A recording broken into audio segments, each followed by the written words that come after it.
नमस्कार साथियों, आज हम आपको पढ़ाने वाले हैं आर्टिकल 21 तक हम लोग पढ़ा दिए थे, 20 तक पढ़ा दिए थे, आज 21 से हम लोग चालू करेंगे। स्वतंत्रता का जो अधिकार है उसके बारे में हम लोग चर्चा करेंगे, ठीक है? तो चलिए, आज हम आर्टिकल 21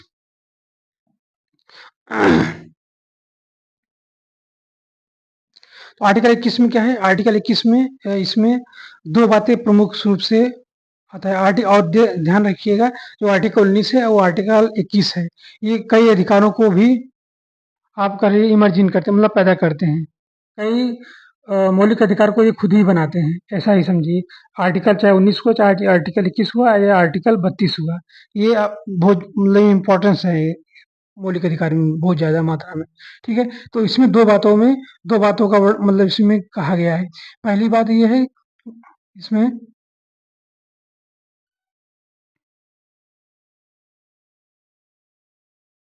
ठीक, पहले इसमें जो बताया गया है, विधि की सम्यक प्रक्रिया।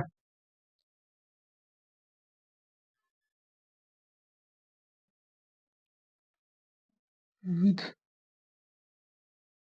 द्वारा स्थापित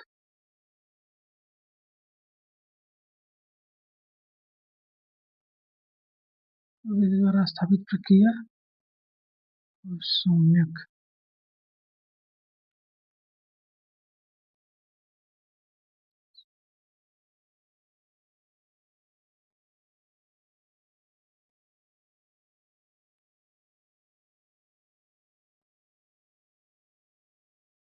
ये 2 बातें इसमें खासकर बताया गया है। विधि द्वारा स्थापित प्रक्रिया और सम्यक विधि की प्रक्रिया, 2 बातें एक कहा गया है। पहले क्या था? विधि द्वारा स्थापित प्रक्रिया ही था। ये तो जब बात चलने लगा, केसेस आने लगे, तब ये शब्द आया है, समझिए, सम्यक विधि की प्रक्रिया। तो विधि द्वारा स्थापित प्रक्रिया के द्वारा मतलब कहा गया है, जो संविधान में लिखा गया है और जो बनाई गई विधियां हैं, उसके हिसाब से जो नियम है, उसके हिसाब से आपको आपको दंड दिया जा सकता है। आप उसी हिसाब से चल सकते हैं, इसमें विधि द्वारा स्थापित प्रक्रिया के द्वारा ही। तो इसमें ये इसका बात आता है। और सम्यक विधि की प्रक्रिया द्वारा होता है कि अगर उसमें उसमें क्या है, थोड़ा अ, ये जो है इसके विपरीत रहता है कि नियम रहेगा हल्का, नहीं नियम रहेगा, मगर वो दर्शन से सेट होना चाहिए। अगर दर्शन से सेट होता है तो सम्यक विधि की प्रक्रिया माना जाएगा। इसके मतलब एग्जाम्पल के रूप में आप बढ़िया से समझेंगे कब हम, तो उसके बारे में आप देखेंगे जब वो आया था 1786 में, 86 से 1786 1793 तक था। हाँ, जब वो लॉर्ड कॉर्नवालिस आया था, लॉर्ड कॉर्नवालिस, तो उसने एक एक्ट लेकर के भी आया था और जाते वक्त भी एक्ट लेके मतलब दे के गया था। तो उसने क्या कहा, आया तो पहले तो उसने ये बोला कि ठीक है, आप एक काम करिए, हम गवर्नर के साथ साथ जो मुख्य सेनापति है उसका भी पद दीजिए। तो तब वो जो बोर्ड ऑफ कंट्रोल था, तो वो ठीक है बोला, ठीक है कोई बात नहीं, आप ले लीजिए। मगर जो 1781 के जो सेटलमेंट एक्ट एक्ट था, उसमें जबकि वो जो बोर्ड ऑफ कंट्रोल था उसको ज़्यादा पावर दे दिया गया था। जो बोर्ड ऑफ कंट्रोल का जो अध्यक्ष था वो कैबिनेट, जो ब्रिटिश संसद का, तो जो कैबिनेट का जो सदस्य होता था उसमें वो अध्यक्ष होता था। वही समझिए आज के जो राष्ट्रपति अपना है वहीं से आए हैं, उसी प्रक्रिया के थ्रू देखा जाए तो। तो जब उस समय जो गवर्नर जनरल था, ये इस अध्यक्ष के अधीन था। जो बोर्ड ऑफ कंट्रोल का जो अध्यक्ष था उसके अधीन जो पद लॉर्ड गवर्नर, वो जो गवर्नर जनरल का पद था वो रहता था। मगर जब लॉर्ड कॉर्नवालिस आया, इसने क्या बोला कि आप एक काम करिए, तो मेरे को पहले अधिकार दीजिए कुछ, तब मैं जाऊंगा। उसने क्या बोला कि पहले कि मुख्य जो सेनापति है उसका भी पद मेरे अंदर में हो, मतलब मेरे में समाहित हो, लॉर्ड गवर्नर जनरल के थ्रू में होना चाहिए। उसने ये मनवाया।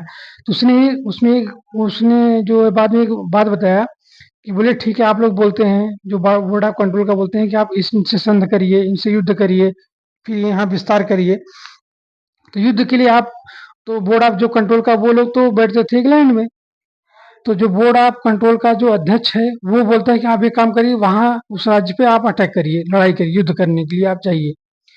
तो उसमें तब जो लॉर्ड कॉर्नवालिस बोले ठीक है, आप तो बोलते हैं कि चले जाइए युद्ध करिए, तो हम फील्ड में हैं, आप फील्ड में नहीं है, बाहर हैं, तो क्या सिचुएशन सही है या नहीं है, तो निर्णय आप थोड़ी ले पाएंगे, हम ही लेंगे ना।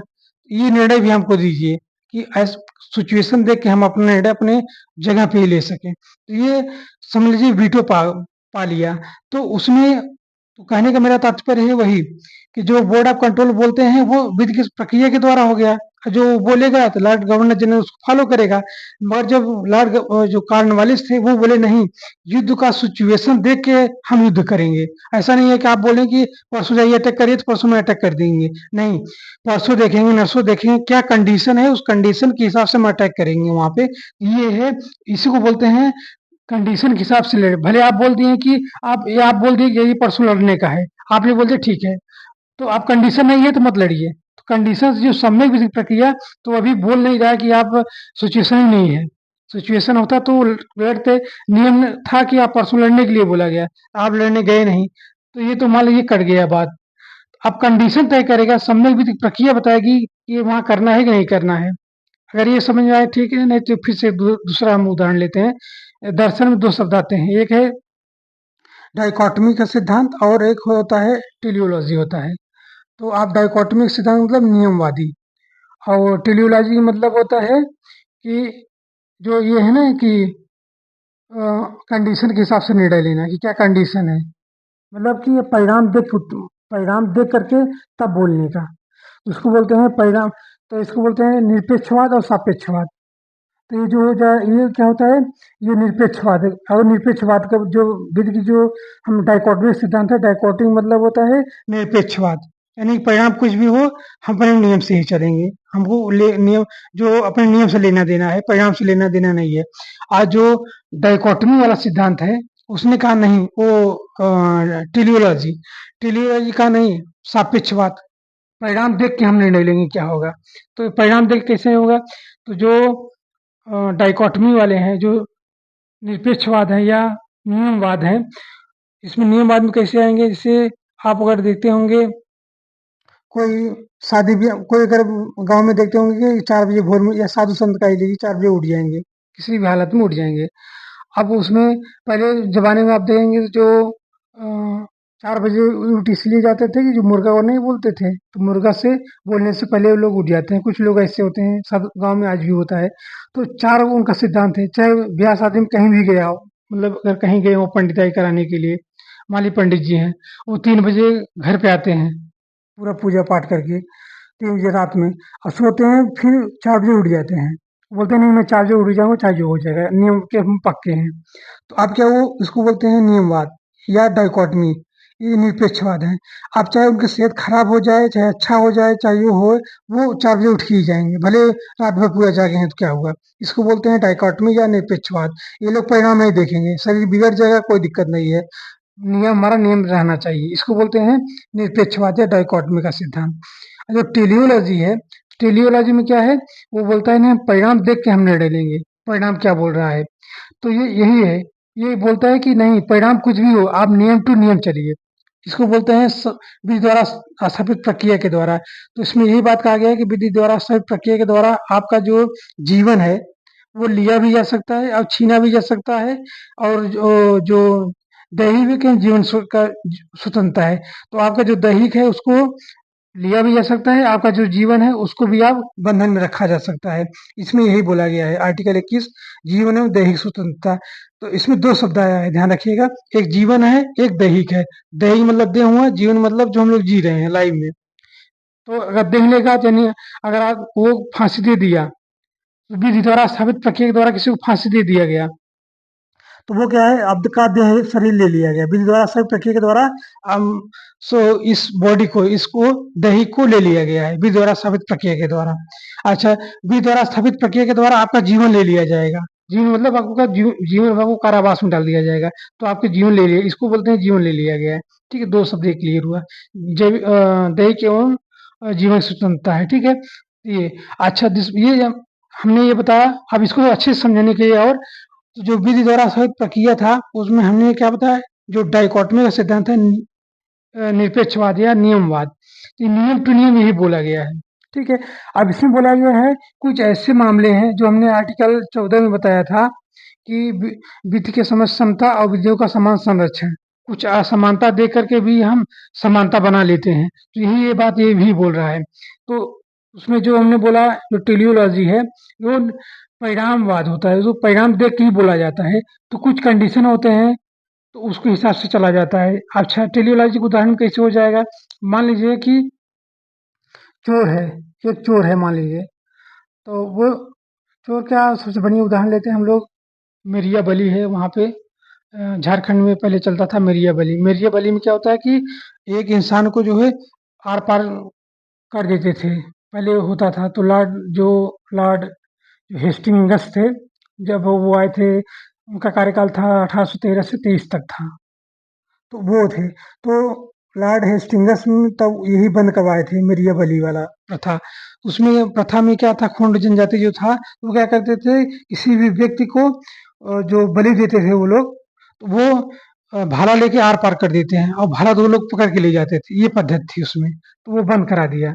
अब अच्छा देखिए, मान लीजिए वही कंडीशन है, खोंड जनजाति के कुछ लोग हैं, या मतलब हम नाम नहीं लेंगे नहीं तो दिक्कत हो जाए, मतलब ऐसे कोई जनजाति है, मान लीजिए वो मैं ही गया हूँ मान लीजिए, या तो जंगल में मान लीजिए एक व्यक्ति, ऐसा लीजिए जंगल में एक व्यक्ति गया है, वो बाहर से आया हुआ था, तो कुछ जनजाति लोग उसको खदेड़ रहे हैं।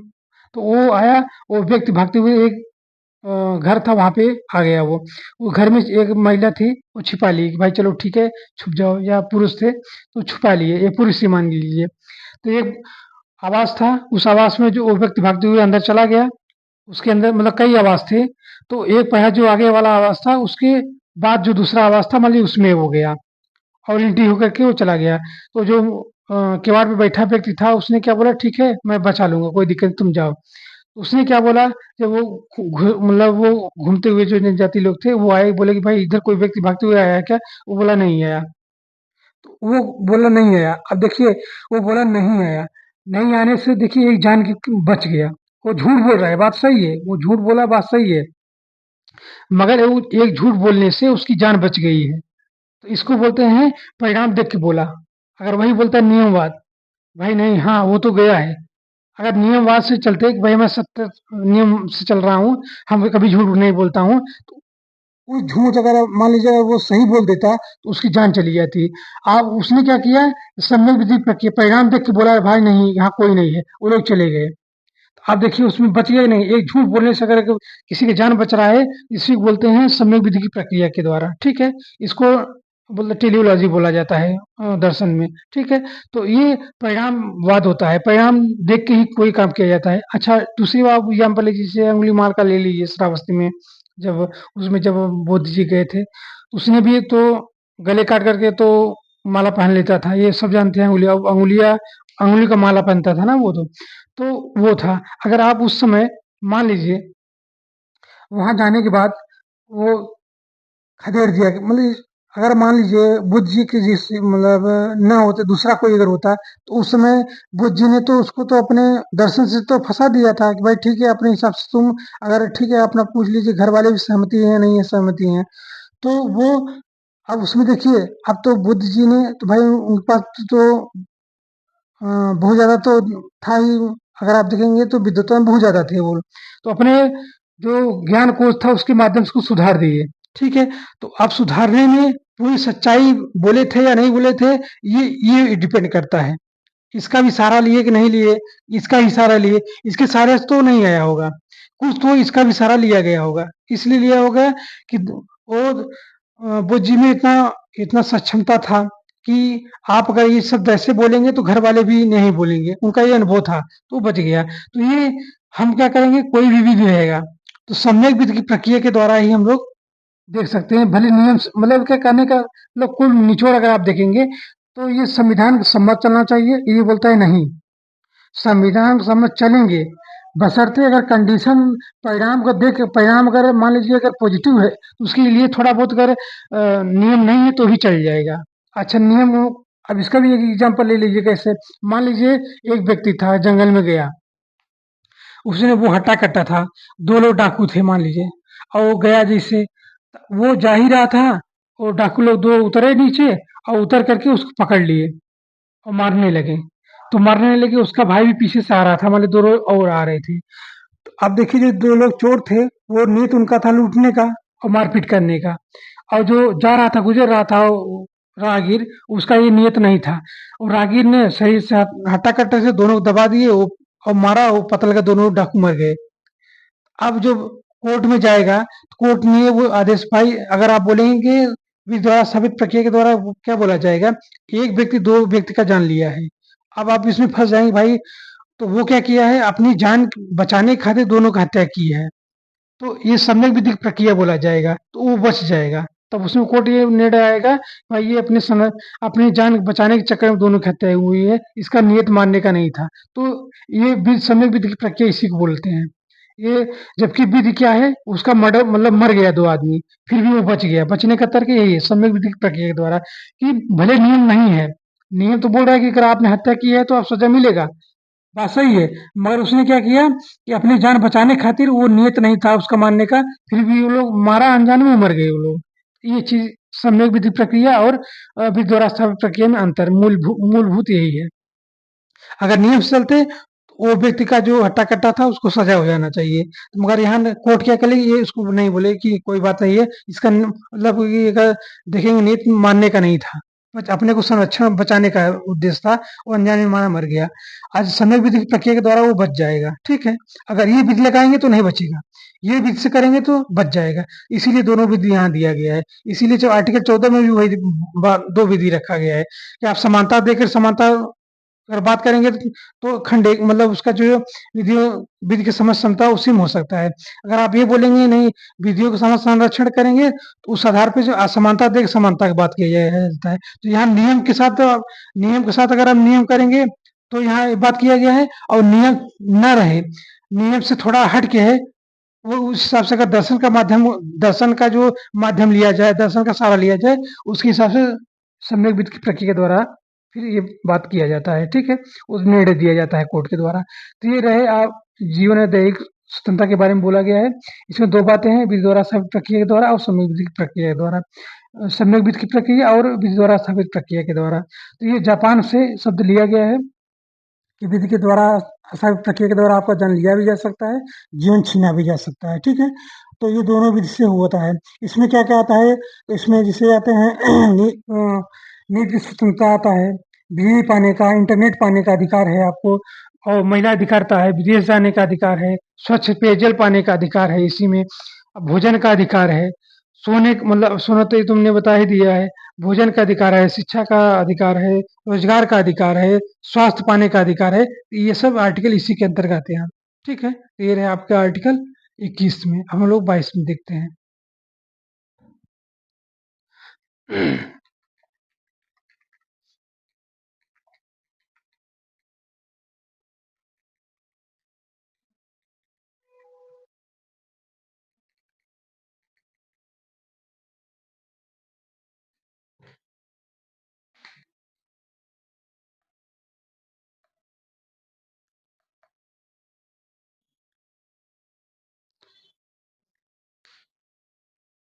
अच्छा, अब आर्टिकल 22 में क्या है? तो आर्टिकल 22 में 2 चीज़ें हैं। ठीक है? इसमें क्या है? इसमें है, एक है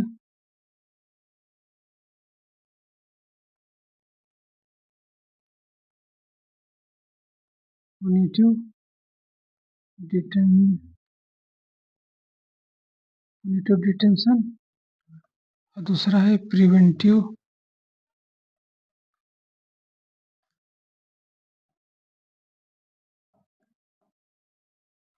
ठीक है? एक है प्यूनिटिव डिटेंशन और प्रिवेंटिव डिटेंशन, ठीक? तो इसमें क्या है, हम लोग देते हैं ये जो है प्यूनिटिव मतलब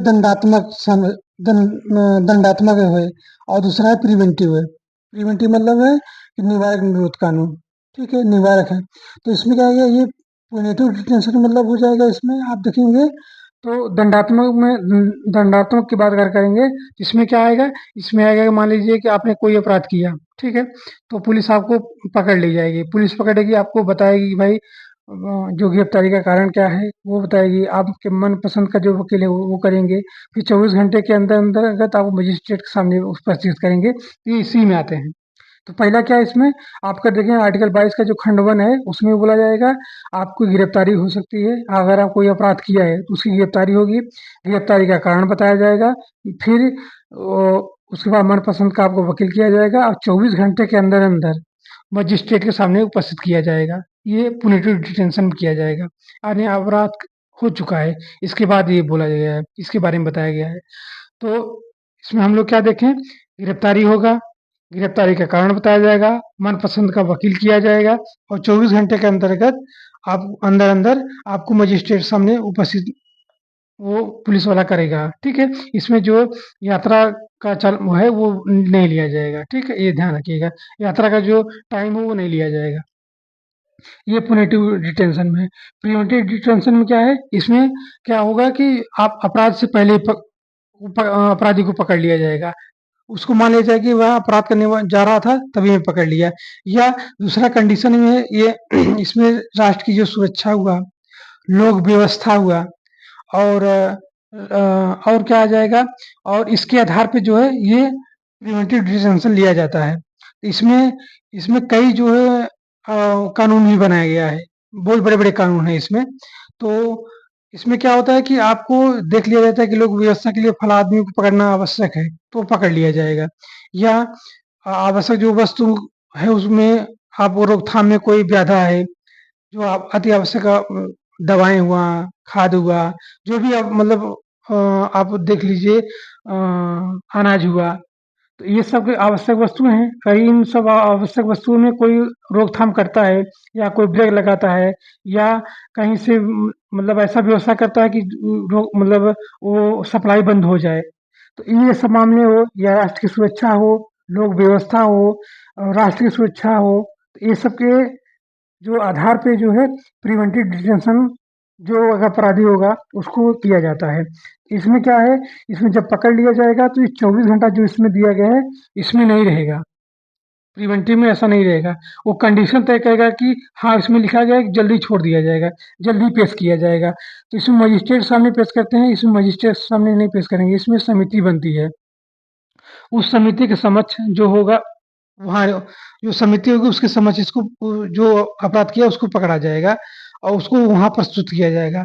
फिर वो समिति तय करेगी इसको रखने का है कि अभी नहीं रखने का है। पुलिस के संरक्षण में रखना है या नहीं रखना है, ये निर्णय उस समिति द्वारा ही किया जाएगा, ठीक है?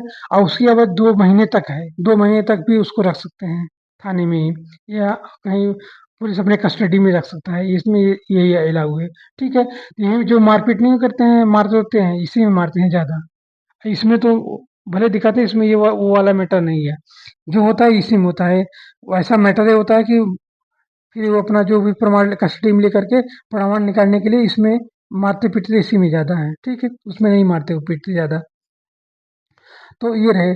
अच्छा, ये प्रिवेंटिव डिटेंशन में कुछ कानून भी बने हैं। तो जिससे कानून की बात करेंगे तो उसमें पहला आएगा निवारक निरोधक कानून 1950 का था। फिर उसके बाद में आया यूएपीए आया। यहाँ लिख देता हूँ तो ठीक रहेगा। यहाँ लिख देता हूँ इससे। तो पहला इसमें आया था कि निवारक निरोध कानून, इससे मैं 60 में लिख दे रहा हूँ, ठीक है? निवारक निरोध अधिनियम, निवारक निरोध अधिनियम 1950 का था, ठीक है? और दूसरा क्या था? दूसरा था यूएपीए था। यूएपीए ये कब था? 1967 में था। 1967 में था। तीसरा क्या था? इसका है unlawful activities UAPA, unlawful activities prevention act हो जाएगा, ठीक है? अनलॉफुल फिर एक्टिविटीज प्रिवेंशन एक्ट, ठीक? और फिर हो जाएगा मीसा था। मीसा ये कब था? ये 1971 में था, ठीक है? ये maintenance of internal security act, unlawful activities prevention act, maintenance internal security act, ठीक है? ये चौथा था कोफे पोसा था, इसमें आया था, इसी में लिख देता हूँ इसको, कोफे पोसा था। ये था 1974 में। ठीक है, 1974 में ये था conservation of foreign exchange, prevention of smuggling activities. ठीक है, conservation of foreign exchange, prevention of smuggling activities. इसमें जो जो फॉरेन एक्सचेंज होता है ना, स्मगलिंग बहुत ज़्यादा करते थे।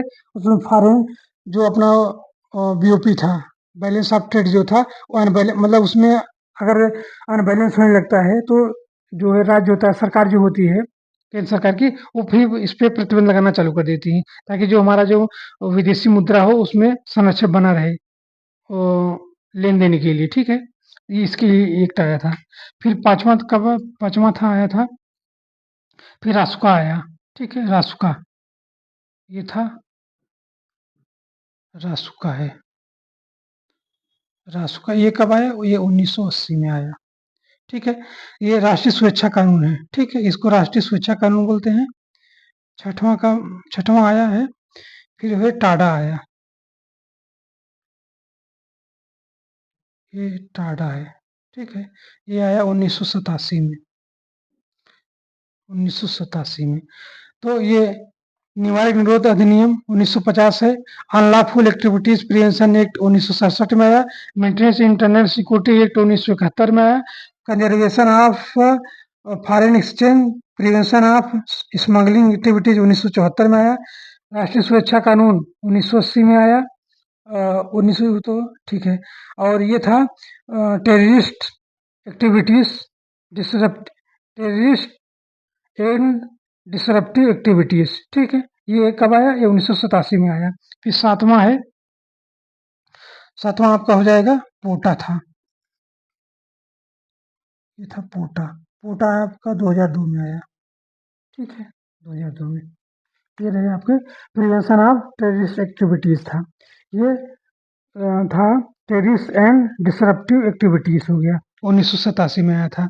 ठीक है, तो ये रहे आपके, ये प्रिवेंटिव डिटेंशन एक्ट के तहत आएगा। इसमें जिसकी गिरफ्तारी ये इसके अंतर्गत होगा, उसमें 2 महीना के लिए आपको रखा गया। 24 घंटा वाला इसमें नियम लागू नहीं होगा, ये वाला ध्यान रखिएगा। जो प्रिवेंटिव डिटेंशन है, इसके अंतर्गत ये कानून बनाए गए थे समय समय पे। 1950 में ये निवारक निरोध अधिनियम बनाया 1950। फिर अनलॉफुल एक्टिविटीज प्रिवेंशन एक्ट 1967 में, maintenance of internal security act 1971 में, conservation of foreign exchange, prevention of smuggling activity 1974 में, राष्ट्रीय सुरक्षा कानून अधिनियम ये 1980 का था। फिर वो आएगा, ये हो जाएगा टेररिस्ट एंड डिसरप्टिव एक्टिविटीज 1987 में, प्रिवेंशन ऑफ टेररिस्ट एक्टिविटीज 2002 में। इसके तहत जो भी जिसकी भी गिरफ्तारी होगी, उसको 2 महीने तक कस्टडी में पुलिस में रखा जाएगा। 3 महीने भी हो सकता है, वो संसद लाभ विधि द्वारा जो है समय बढ़ा घटाया जा सकता है। अच्छा, इस जो प्रस्तुति ये मजिस्ट्रेट सामने होगा, इसके मजिस्ट्रेट सामने नहीं होगा, ये समिति बनेगी, उसके समक्ष उसको पेश किया जाएगा। अच्छा, जो इसी गिरफ्तारी मतलब इसका जो छोड़ने का है, वो तय करेगा कि लोक व्यवस्था में बाधा तो नहीं है, आवश्यक वस्तुओं में तो जो आवश्यक वस्तु सप्लाई है उसमें डिस्टर्बेंस नहीं करता है, राष्ट्र की सुरक्षा में व्यवस्था में आँच नहीं आना चाहिए, फिर राष्ट्र की एकता अखंडता के बारे में, ये सब 4-5 बातें के हिसाब से उसको छोड़ा जाएगा। ठीक है, अगर लगता है कि अभी छोड़ना ठीक नहीं है, तो वो जज नहीं, मतलब जो समिति है वो नहीं छोड़ेगी, उसको अभी रखेगी। और दूसरी बात, जो उसमें था ना कि आप गिरफ्तारी के कारण बताना जरूरी है, ये पॉलिटिव डिटेंशन में, इसमें जो गिरफ्तारी है वो बताए या ना बताए, वो डिपेंड करता है कंडीशन क्या है। बताने से हो सकता है उसके साथी और उग्र हो जाएं, खुराफात करना चालू कर दे ज्यादा, तो वो कंडीशन तय करेगा गिरफ्तारी के कारण बताना है या नहीं बताना है, या उसकी गिरफ्तारी हुई है ये बताना है कि नहीं है दूसरे को। ये सब ये डिपेंड करता है, या कंडीशन डिपेंड करता है, तभी बताया जाएगा। ठीक है, तो इसके तहत ये रहे आपके आर्टिकल 22। ठीक है, आज यहीं तक, हम लोग कल से पढ़ेंगे शोषण के विरुद्ध का ठीक है अधिकार। ये रहे। ठीक है, थैंक यू।